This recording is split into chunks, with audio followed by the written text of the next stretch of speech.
pating klepyur lampahira rombongan bajel barat banyak kapulaga mrica pendhem maling raga maling sukma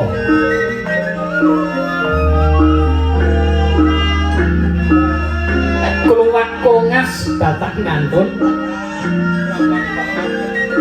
tumuju wonten negari ing Ngamarta Batang Kalaos Karana tuhugeng perbawaning negara Kajiman pramila menawi dereng ngantos sabta ari para bangsaning bajel barat mapan wonten negari Ngamarta para kawula dhateng saged ngawuningane kawontenan bilih Wadyabala Pasitran Gandha Lumanjit ngarsa Ngirigoda ucap sinigegeng mapan wonten ing Daturaya Praja negari Ngamarta nanging sanjaya para Pandhawa ingin nampi rawuh Rama Pandharawati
kate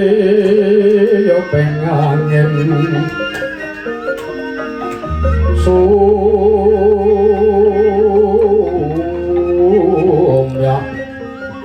swaraning karonjuan samirana mapar kulawan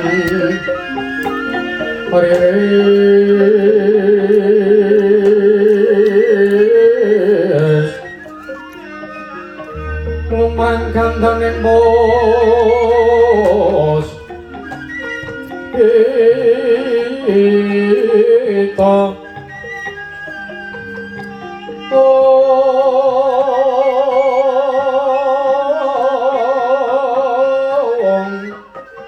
karangganing putyani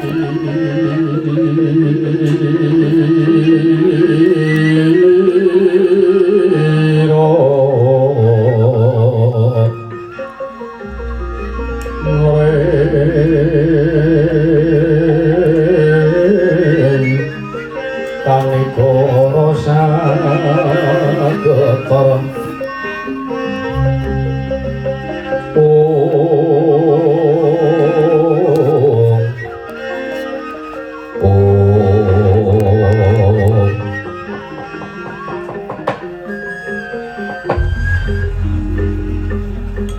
memang kita kok Prabu sawetawis dangu enggak paduka wonten negari Ngamarta ngantos ingkang rayipun Darma Kusuma dereng waloka sejati menapa ingkang dumadi wonten negari Indra Prastawa Prabu Iwan Suksma kang adiluwih ana sasmitaning sun jagat wasisaning Bathara Pung Bawana langgeng sinunggi datanawrat Yayaji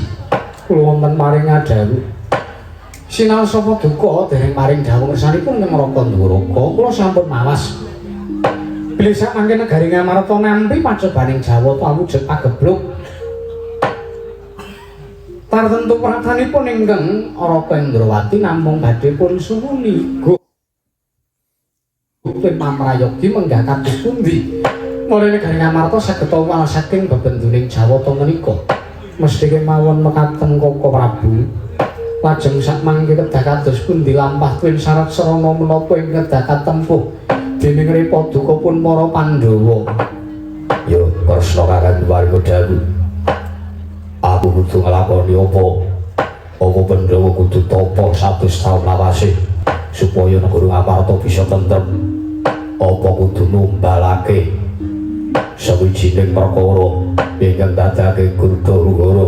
ana negara Ngamarta. Ya mapunten.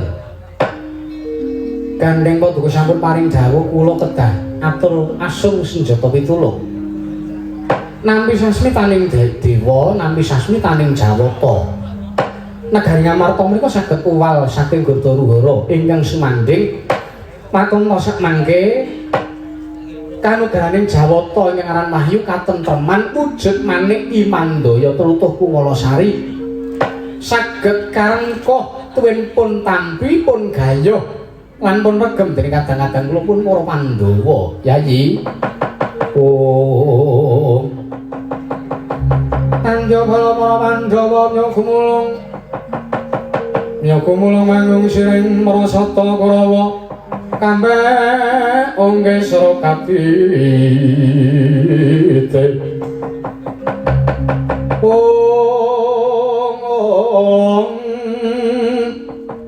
marang kaya sagung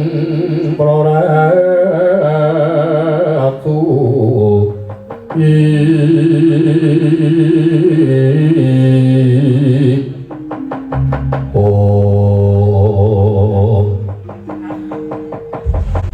sumeplang rasing manahipun ingkang layipun Darma Kusuma Kaka Prabu sareng kula nampi dawuh Paduka bilih para Pandhawa kedah nggayuh kanugrahan ingkang sampun Paduka dawuhaken iki lajeng sinten ta ingkang keduga kedah nindakaken utawi nglampahi Kalakbrata kula suwun Paduka Yayi Prabu Darma Kusuma nglarapaken pratanipun Sedewa maju wedi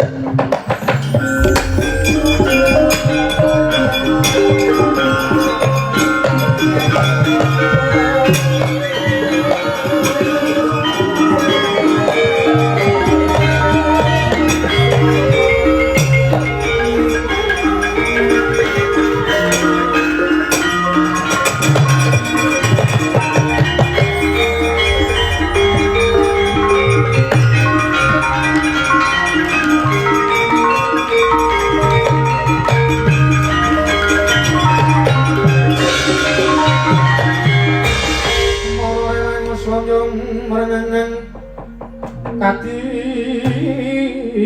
karananing kaswase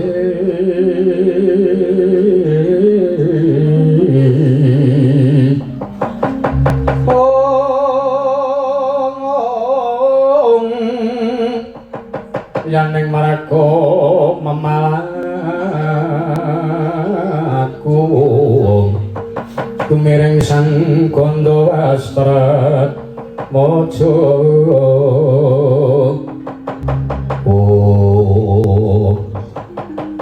nyadong duka Kaka Prabu amiji dhateng wismanipun ingkang rayipun maragil aja kaget sowan waduh tak cerake cerak tak raketake Sedewa ragil sayekti nggonmu Binawan maju nggonmu ngabiyantara ya mung bakal nampa dawuhing Kaka Prabu Ndrawati Kaka Prabu Kresna kula nyadong duka Sedewa kula wonten dawuh pun kakang mawas kalamunta ingkang kuat kadunungan kanugrahan wahyu katentreman wujud manik imandaya tlutuh Kumalasari ya mung sirat majaku ya kadanku ragiling Pandhawa sabab kuwi ingkang dadi sarana lantaran tentreming lan maloyaning praja negara Ngamarta murid bisa wal saka bebendu nggih Sedewa oh nyak langene ngalang jaman klawandan moncar tinon lerakakunan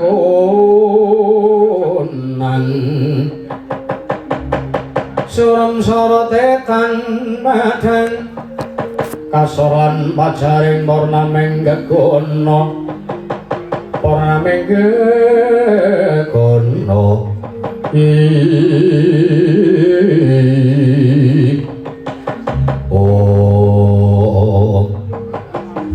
menawi ingkang sampun dawuh mriku Koko Prabu Ndrawati kula mboten badhe suwala Koko Prabu banjur bakal besok apa nggonmu budal lilanana samangke kula nyuwun tambah mangestu dinten punika ugi kula bidal Koko Prabu Kresna piye Sedewa wonten pundi durungipun kanugrahan mriku tumuju ning Wanatik Brasara aning pertapan Guwa Karinawa ya nang ngersani Begawan Sukma ning mrengeten nyestaken dawuh nyuwun pamit tambahi mangestu kula suwun Koko Prabu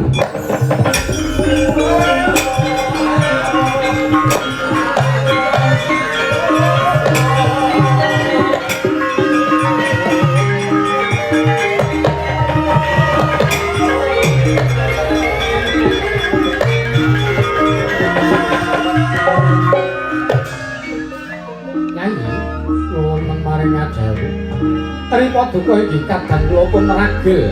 sampun marang bidal tumuju mriku Wanatik Brasara gayuh tumurun ing kanugrahan wahyu katentreman manik imang dewi krutuku Marasari kula nyuwun lilanana Werkudara kaliyan Janaka ndherekaken lampahipun Sedewa monggo kersanggenipun badhe ngrengkuh kadang kula pun ragil Dara cerita kakangku lan Arjuna wonten maring adalu aja dikangelan derekno tutun taknakune pun ngakang kurma jani marang laku jantarane Sedewa monggo kula dherekaken